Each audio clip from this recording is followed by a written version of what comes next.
Simple ಒಬ್ಬ hotel server ಆಗಿದ್ದೆ.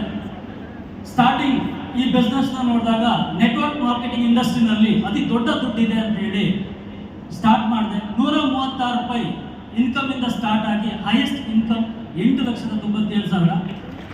So ಈ ಬಿಸ್ನೆಸ್ನಲ್ಲಿ ಪ್ಯಾಷನ್ ಅಂದರೆ ಮೊದಲು ಒಂದು ಜೊತೆ ಡ್ರೆಸ್ ಹಾಕೋದಕ್ಕೆ ಕೂಡ ಹಿಂದೆ ಮುಂದೆ ನೋಡ್ತಾ ಇದ್ದೆ. ಆ ಟೈಮ್ನಲ್ಲಿ ಇಲ್ಲಿ ಡ್ರೆಸ್ ಕೋಡ್ ಏನು, ಇಲ್ಲಿರ್ತಕ್ಕಂಥ ಎಜುಕೇಷನ್ ಸಿಸ್ಟಮ್ ಇದನ್ನೆಲ್ಲ ನೋಡಿ ಕಲಿತೆ.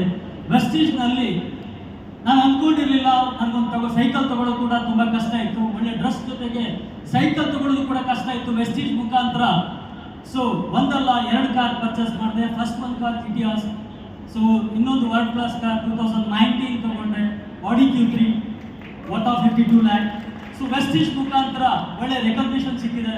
ಆ್ಯಂಡ್ ನಾನು ಯಾವಾಗಲೂ ಅಂದ್ಕೊಳ್ತಿದ್ದೆ ನಮ್ಮ ಊರಿಂದ ಮಲ್ಪೆ ಅಂದರೆ ಉಡುಪಿ ಡಿಸ್ಟಿಕ್ಕಿಗೆ ಒಂದು ಟೂರ್ ಹೋಗಬೇಕಾದ್ರೆ 10 ಸತಿ ನನ್ನ ಫ್ಯಾಮಿಲಿ ಹತ್ರ ದುಡ್ಡು ಕೇಳ್ತಾ ಇದ್ದೆ. ಪಾಪ ಅವ್ರಿಗೆ ಕೊಡ್ಲಿಕ್ಕೆ ಆಗ್ತಿರ್ಲಿಲ್ಲ, ತುಂಬ ಬಡತನ ಇತ್ತು. ಆದರೆ ವೆಸ್ಟೀಜಿಗೆ ಬಂದಮೇಲೆ ಡಿಸಿಷನ್ ಮಾಡಿದೆ, ವರ್ಷಕ್ಕೆ 2 ಫಾರಿನ್ ಟ್ರಿಪ್ ಮಾಡಬೇಕು ಅಂತೇಳಿ. ಫಸ್ಟ್ ಇಂಡೋನೇಷ್ಯಾ ಬಾಲಿಯಿಂದ ಟ್ರಿಪ್ ಸ್ಟಾರ್ಟ್ ಮಾಡಿ ಹೈಯೆಸ್ಟ್ ಈ ಇಂಡಸ್ಟ್ರಿ ಮುಖಾಂತರ 14 ಕಂಟ್ರಿ ಫಾರಿನ್ ಟ್ರಿಪ್ನ ಕಂಪ್ಲೀಟ್ ಮಾಡಿದ್ದೀನಿ. Thank you Vestige. ಸೊ ಇಷ್ಟಲ್ಲದೆ ವೆಸ್ಟೀಜ್ನಲ್ಲಿ ಅಂದ್ಕೊಂಡಿರಲಿಲ್ಲ ಒಂದು ಚಿಕ್ಕ ಮನೆಯಲ್ಲಿ ಮಾಡೋದು ಕಷ್ಟ ಇದೆ. ಗುಡಿಸ್ನಲ್ಲಿ ಇದ್ವಿ, ತುಂಬ ಬಡತನ ಇತ್ತು. ವೆಸ್ಟೀಜ್ ಮುಖಾಂತರ 75 ಲಕ್ಷದ ಮನೆಯೂ ಕೂಡ ಕಟ್ಟಿದೆ. So thank you so much. So Vestige ನಮ್ಮ ಹಿಂದೆ ಇದೆ, ಆಲೋಚನೆ ಮಾತ್ರ ನಮ್ದಿರಬೇಕು. ಥ್ಯಾಂಕ್ಸ್.